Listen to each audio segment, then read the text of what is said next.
My stepfather broke my ribs with a baseball bat when I confronted him about stealing from me. But what happened next changed everything. You think you're so clever confronting me? You spoiled little brat. That's my retirement fund. Hand over those account statements. Your money. Everything under this roof belongs to me. Your mother and I make the decisions around here.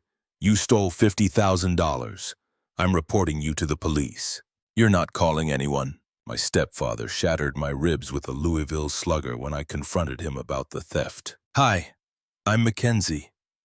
I never thought the man my mother fell for would land me in intensive care and obliterate our family's financial stability. My name is Mackenzie Torres, and this is about how my stepfather's greed and brutality led to consequences that destroyed him in ways I never could have orchestrated. My father passed away when I was 10 years old. Aneurysm at 41, completely out of nowhere. He left behind a small life insurance policy and some investments that my mother, Diane, placed into a trust for my education. It wasn't a treasure chest, but it was meaningful. Roughly $50,000 that would accumulate interest over time and handle most of my university costs. For 5 years, it was just Mom and me. She worked as a dental hygienist. I concentrated on academics and we survived. Then she met Lawrence Mitchell at a charity auction. He was a medical equipment distributor, smooth-talking and prosperous. Or so he appeared. They dated for 9 months before tying the knot. I was 15.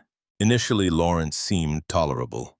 He didn't force friendship on me, which I respected. He had a son from his previous marriage, Tyler, who was 11 and came over every other weekend.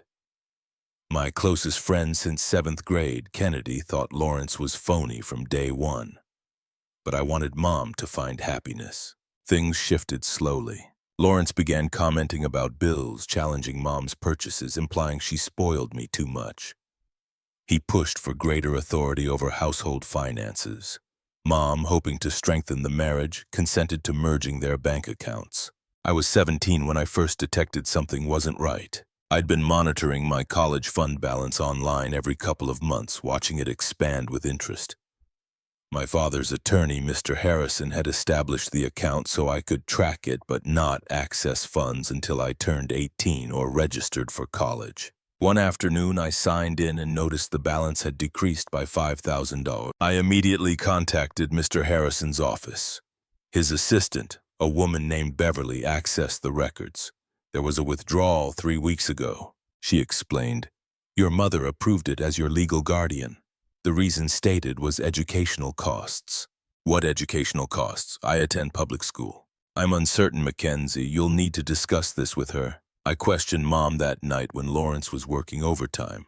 Oh, sweetheart, that covered your ACT preparation program and the campus tour trips we've been organizing, she said, avoiding eye contact. Mom, the ACT prep costs $250 and we haven't visited any campuses yet. Well, there were additional items, textbooks, your tablet repair. You know how bills accumulate. She was deceiving me. I could sense it, but I didn't challenge her because I didn't want to cause distress. That was my initial error. Over the following 6 months, I monitored the account more vigilantly. Another $3,000 vanished, then $2,000 more. Each time I questioned Mom, she provided unclear explanations that made no sense. I began maintaining comprehensive records of every expense she mentioned, and the figures didn't align. My college advisor at school, Mrs. Brennan, assisted me in starting university applications. I had strong grades, solid test results, and that college fund meant I could afford a reputable state institution without devastating debt. It was my father's last present to me, and I was committed to utilizing it properly. Then, 8 weeks before my 18th birthday, I accessed the account and my heart sank. The balance showed $12,000. Over $38,000 had disappeared in under 2 years. I contacted Mr. Harrison directly this time. He was semi-retired but still managed the trust. Mackenzie, I've been troubled by this as well, he confessed. The withdrawals have been constant. Your mother's been listing various educational and medical costs. But I've requested documentation from her multiple times and haven't gotten anything.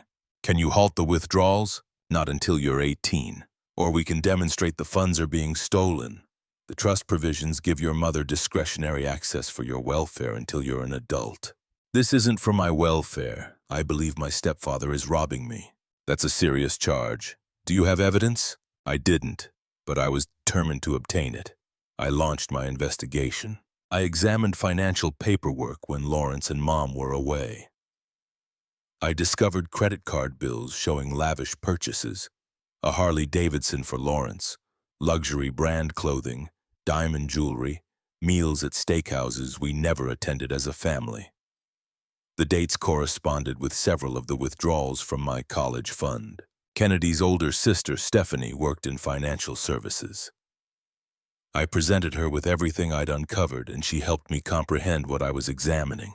"Girl, this is embezzlement," Stephanie said, shaking her head. "Your stepfather's been using your college money to finance his lifestyle. You need to inform your mom. She must be aware. She's been authorizing the withdrawals. Then she's either complicit or he's manipulated her into thinking this is acceptable. Regardless, you need to safeguard what remains." I waited until Saturday. Lawrence was supposedly at a sales conference and Tyler wasn't visiting. It was just Mom and me. I printed everything. Bank statements from my college fund, Lawrence's credit card bills, receipts. I spread it all across the dining room table. "Mom, we need to discuss my college fund." Her complexion went ashen. "Mackenzie, this isn't a suitable time." "When is a suitable time? You've allowed Lawrence to steal nearly $40,000 from me. From Dad's money. It's not like that. We've had expenses and Lawrence promised we'd reimburse it." "Reimburse it with what? His income that's apparently going toward motorcycles and jewelry?" She began weeping. "You don't comprehend. Lawrence has had some financial complications. His ex-wife raised his child support and there were some obligations from before we married. It was meant to be temporary." "Temporary? It's been 2 years, Mom. That money was for my education. Dad died to provide me that." "Don't say that. Your father's death wasn't for anything. You understand what I mean. He left me that money because he wanted me to have opportunities, and you let your husband steal it." That's when I heard the garage door. Lawrence was home early. He entered the dining room and saw the documents scattered across the table. His expression turned icy. "What's happening here?" "Your stepdaughter is making accusations," Mom said softly. "Is that so?" Lawrence picked up one of his credit card statements. "You've been rifling through my private financial documents. You've been stealing from my college fund," I said, rising to my feet. "I have proof. I'm turning 18 next month and I'm going to the authorities." "You ungrateful little brat. We've provided you a home, fed you, clothed you, with my mother's income. That college fund was mine and you stole it." Lawrence's face turned crimson. "You think you're so clever confronting me? You spoiled little brat. That's my retirement fund. Hand over those account statements. Your money. Everything under this roof belongs to me. Your mother and I make the decisions around here. You stole $50,000. I'm reporting you to the police. You're not calling anyone." He grabbed the Louisville Slugger we kept near the patio door for the occasional times we'd play catch. Before I could react, before Mom could shriek, he swung it into my ribs. I heard the snap before I registered the agony. Then he struck me again and I collapsed. Mom was screaming, attempting to restrain him. I couldn't breathe, couldn't focus. Just pain radiating through my entire chest. Through the fog, I heard Kennedy's voice. She'd come by to return a study guide and had entered through the unlocked front door. "Get away from her, I'm dialing 911. Lawrence released the bat and retreated, suddenly comprehending what he'd done. Mom was sobbing, crouching beside me. Kennedy was on the phone with emergency dispatch, providing our address. The ambulance arrived within minutes. So did the sheriff's deputies. I had 4 broken ribs and a punctured lung. They transported me to surgery while officers collected statements from Mom, Lawrence, and Kennedy. I spent 4 days in the hospital. Mr. Harrison came to visit, bringing Beverly with him. They'd heard what occurred and were outraged.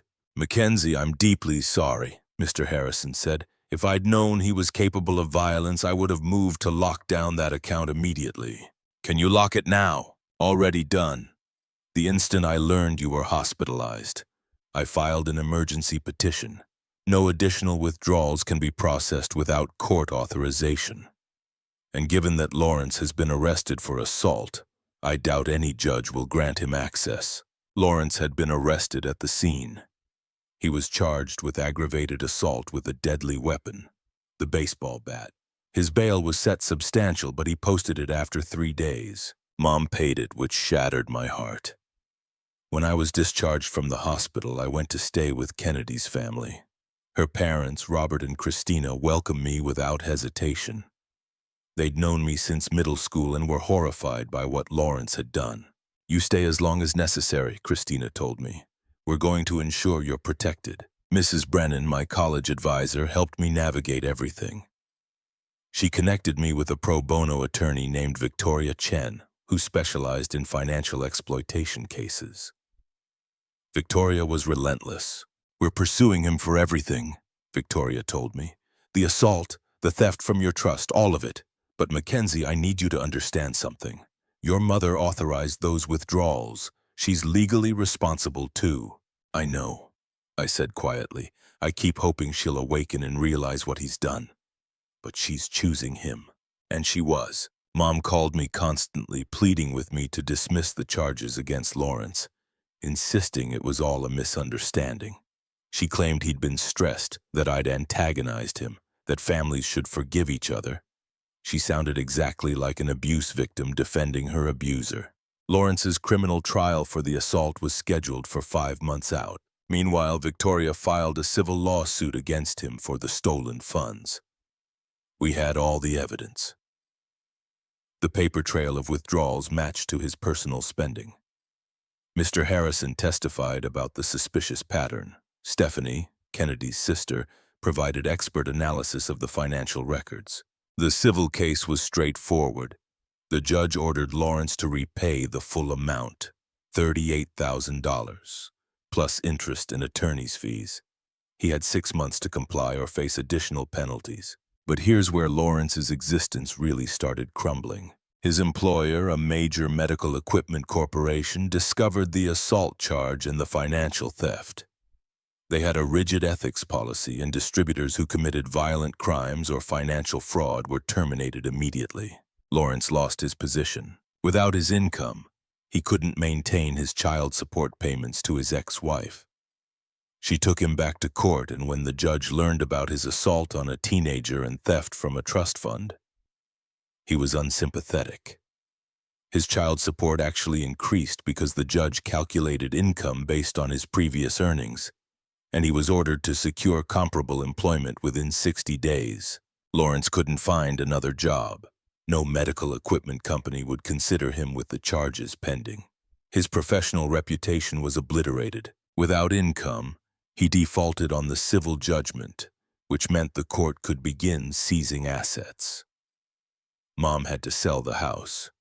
The equity went toward repaying my college fund and Lawrence's legal fees. They relocated to a cramped apartment in a deteriorating neighborhood. Mom picked up additional shifts at the dental office, working herself to exhaustion, attempting to keep them financially stable. Lawrence's assault trial was catastrophic for him. Kennedy testified about walking in and seeing Lawrence standing over me with the bat. The paramedics described my injuries. The emergency room physician explained that another blow could have ended my life.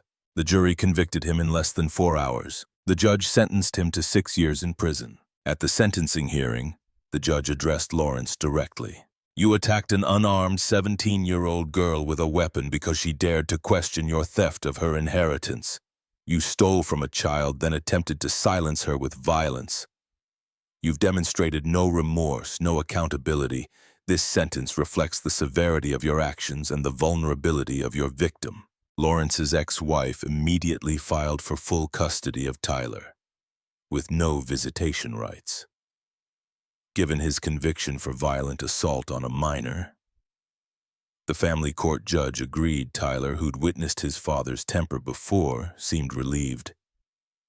He wrote me a letter apologizing for what his father had done and thanking me for being courageous enough to stand up to him.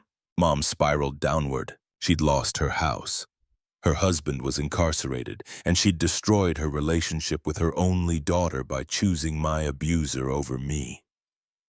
Some of her colleagues at the dental office learned what had happened and distanced themselves. Her own sister, my Aunt Patricia, stopped communicating with her after learning she'd enabled Lawrence's theft and then defended him after the assault. I heard through Aunt Patricia that Mom was seeing a therapist, finally attempting to understand how she'd let things deteriorate so severely. The therapist apparently told her she'd been in an emotionally abusive relationship and had been manipulated into participating in Lawrence's financial crimes. Whether that was accurate or just an excuse, I didn't know. Mr. Harrison helped me restructure what remained of my college fund. With the repayment from the civil judgment and what hadn't been stolen, I had approximately $47,000. Not quite what I'd started with, but sufficient. Between that and scholarships, I was able to attend the state university I'd wanted all along. I'm in my sophomore year now, studying healthcare administration. Kennedy's here too, and we're roommates. Robert and Christina helped me move into the residence hall last year, treating me like a second daughter. Mrs. Brennan still messages me occasionally to check how I'm doing. Victoria became a mentor, encouraging me to consider law school after I finish my undergraduate degree. Mom attempted to visit me during freshman orientation. I refused to see her. She sends messages sometimes, always the same pattern. Apologizing, making excuses, asking if we can reconcile.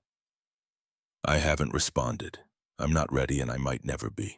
She chose Lawrence over me repeatedly, even after he hospitalized me. That's not something I can simply forgive. Lawrence will be eligible for parole in 4 years. Victoria is already prepared to submit statements opposing it. I'll be there to remind the parole board exactly what he did and why he should serve his complete sentence. The last I heard, Mom was still working herself to exhaustion, attempting to pay off the mountain of debt Lawrence left behind. His legal fees, the remainder of what he owed me after the house sale, his back child support, it all fell on her. She's essentially living paycheck to paycheck in that small apartment, alone and isolated from most of her family and friends. Lawrence's life in prison hasn't been comfortable either. Aunt Patricia, who has a friend working at the correctional facility, told me he's been involved in several altercations and had privileges revoked multiple times. Apparently, other inmates don't appreciate people who assault teenagers. He's developed health issues from stress and inadequate prison conditions, and his requests for early release have been denied. Tyler, Lawrence's son, is flourishing from what I hear. Living full-time with his mother and stepfather, he's gotten therapy and is excelling in school.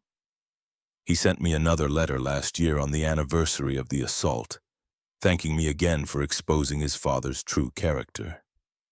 He'd been frightened of him for years, but felt he couldn't say anything. My case gave his mother the evidence she needed to protect her son permanently.